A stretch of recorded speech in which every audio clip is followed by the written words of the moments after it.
What if the only thing standing between you and the life you want is not talent, not intelligence, not opportunity, but the simple fact that you never start?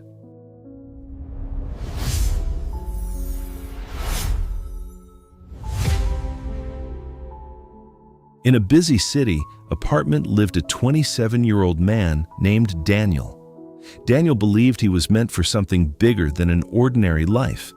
His apartment walls were covered with sticky notes, goals, ideas, plans, motivational quotes.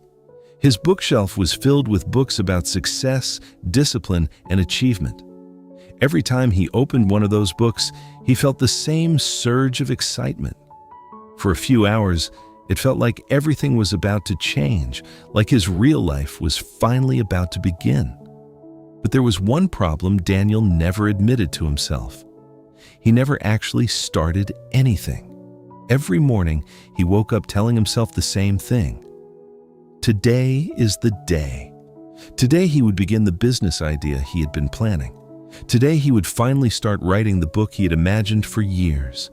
And today he would join the gym and change his life.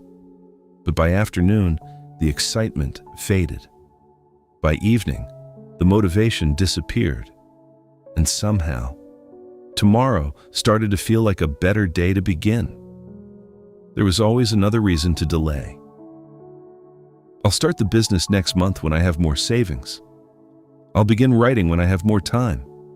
I'll join the gym on Monday. The plans kept moving forward, but the actions never happened. Eventually, people around him began to notice. His friends stopped asking about his big ideas. His family stopped believing the promises. And deep down, Daniel knew the truth. He had endless ambition, but no momentum. Every night, lying in bed, Daniel asked himself the same frustrating question. Why can't I just start? He wasn't lazy. He wasn't untalented. He had ideas, energy, dreams. Yet something invisible kept him stuck. Daniel often felt like a powerful sports car locked inside a garage, full of potential, but never moving. And he had no idea that a simple meeting, only days away, would reveal the real reason he was stuck.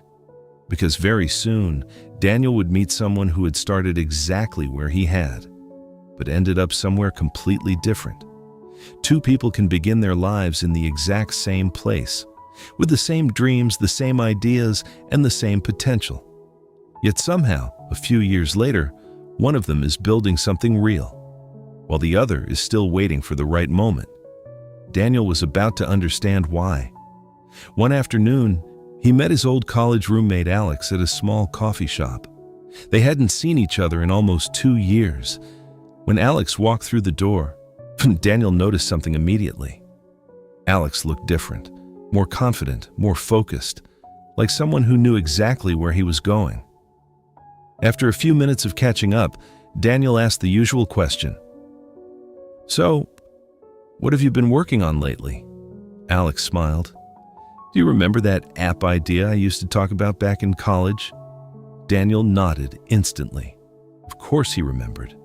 In fact, Daniel had once thought about building something similar himself. The one everyone said was unrealistic? Daniel asked. Alex laughed. Yeah, that one. Then, Alex said something that made Daniel pause. I built it. Daniel leaned forward. You actually built it? Alex nodded calmly. Yeah, I launched it about 6 months ago. He took a sip of his coffee before adding, It's been growing faster than we expected. We just passed 50,000 users last week. For a moment, Daniel didn't know what to say. Alex continued speaking casually. I actually quit my job last month so I could work on it full time. Daniel congratulated him. He smiled. He asked questions. But inside, something heavy was forming in his chest, because Daniel remembered something Alex didn't say. 2 years ago, they had both been sitting in the same dorm room late at night, talking about the future. Both of them had dreams. Both of them had ideas. Both of them believed they could build something meaningful. The difference wasn't intelligence. It wasn't talent. It was something much simpler. Alex had started. Daniel hadn't. That night, Daniel couldn't sleep. He sat at his desk staring at the same vision board that had been hanging on his wall for years. And the same goals, the same plans, the same promises to himself. But nothing had changed. 2 years had passed, and he was still standing in the same place. Finally, Daniel opened his journal. Slowly, he began writing words he had been avoiding for years. "I'm not waiting for the right time. I'm not preparing. I'm just afraid."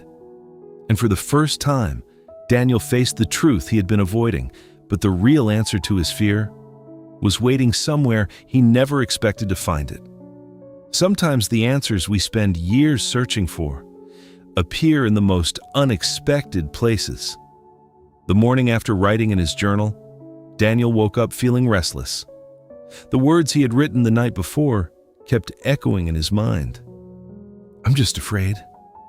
For the first time, he had stopped blaming time, money, or circumstances. The truth felt uncomfortable, but also strangely freeing. Daniel couldn't stay inside his apartment. The same walls that had watched him hesitate for years suddenly felt too small. So he grabbed his keys, got in his car, and started driving toward the mountains outside the city. He didn't have a plan. He just needed space to think. The air felt different there, cooler, quieter, clearer. Daniel stepped onto a narrow trail that wound its way into the hills. He hadn't planned to hike. He just wanted to walk for a while and clear his mind. After a few minutes, he noticed an older man sitting on a large rock beside the trail. The man looked to be in his 70s, but there was something strong and energetic about him. He was adjusting the straps on a worn backpack. When Daniel walked past, the man smiled. Starting a hike without proper gear?" he asked. Daniel looked down at his casual clothes and laughed. "I'm not really hiking," he said. "Just walking and thinking." The man nodded slowly. "Thinking is where every journey begins." He stood up and extended his hand. "My name is Robert. I've been climbing these mountains for about 40 years. Daniel introduced himself. They started talking. At first, the conversation was simple, but Robert had a way of asking questions that made Daniel answer honestly. Within minutes, Daniel found himself explaining everything: his dreams, his ideas, his frustration with himself. Robert listened quietly without interrupting. When Daniel finished speaking, Robert pointed toward a tall mountain peak in the distance. The summit was glowing in the morning sunlight. "See that mountain?" Robert asked. Daniel nodded. "From here it looks almost impossible to reach," Robert said. Daniel agreed. Robert smiled and continued. "You know what most people do when they see a mountain like that?" Daniel shook his head. "They stand exactly where you're standing right now. They admire the view. They talk about how amazing it would feel to reach the top." Robert paused. "They buy expensive hiking boots. They study maps. They watch videos of other people climbing." Daniel smiled awkwardly. The description felt strangely familiar. "But you know what most of them never do?" Robert asked. Daniel looked at him. "They never take the first step." Robert lifted his backpack onto his shoulders and stepped onto the trail. Then he looked back at Daniel and said calmly, "You're not lazy, Daniel. You're just afraid to start." And the next decision Daniel made would determine whether his life finally began to move forward. Robert looked back at Daniel and pointed up the trail. "I'm hiking to the waterfall," he said calmly. "It's about 2 miles from here." Then he added, "You're welcome to come with me." Daniel looked at the path ahead. The trail was steep. Rocks and dirt twisted between tall trees as it climbed higher into the mountain. Robert adjusted his backpack and continued. "But there's one rule." Daniel raised an eyebrow.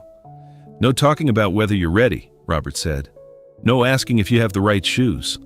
No overthinking." He pointed toward the trail again. "You either start walking right now, or you go back to your car and keep dreaming." For a moment, Daniel froze.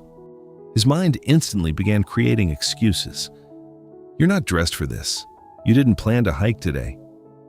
What if you can't keep up? The same voice that had stopped him for years was speaking again, but then another thought appeared. Alex, the successful app. The 2 years Daniel had spent planning instead of acting. If he walked back to his car now, nothing in his life would change. Daniel looked at the trail again, then he took one step forward, then another. "All right," Daniel said quietly. "Let's go." Robert smiled. "Good," he said. "Now you're climbing." The first few minutes were brutal. Daniel's legs started burning almost immediately. His breathing became heavy, and his mind kept whispering the same words, "Turn back." But Robert continued walking ahead at a steady pace, step by step. Daniel forced himself to keep going. After about 30 minutes, something surprising happened. His breathing started to settle. The trail didn't feel as impossible anymore. Robert glanced back and said, "You've just passed the first mile." Daniel wiped sweat from his forehead. "That's where most people quit," Robert continued, "because the beginning is uncomfortable. Your mind creates excuses. But if you keep walking, something changes. Momentum takes over." Eventually, they reached the waterfall. The sound of rushing water filled the air. Cool mist drifted through the sunlight. Daniel stood there, breathing heavily, but smiling. For the first time in years, he felt something different. Not excitement about a plan, not inspiration from a book, but pride from actually doing something difficult. And in that moment, Daniel realized something important. You don't need perfect timing. You don't need confidence. You don't need everything figured out. You only need the courage to take the first step, because the truth is simple. You are not lazy. You are just afraid. And the only thing that weakens fear is action. So the real question is simple.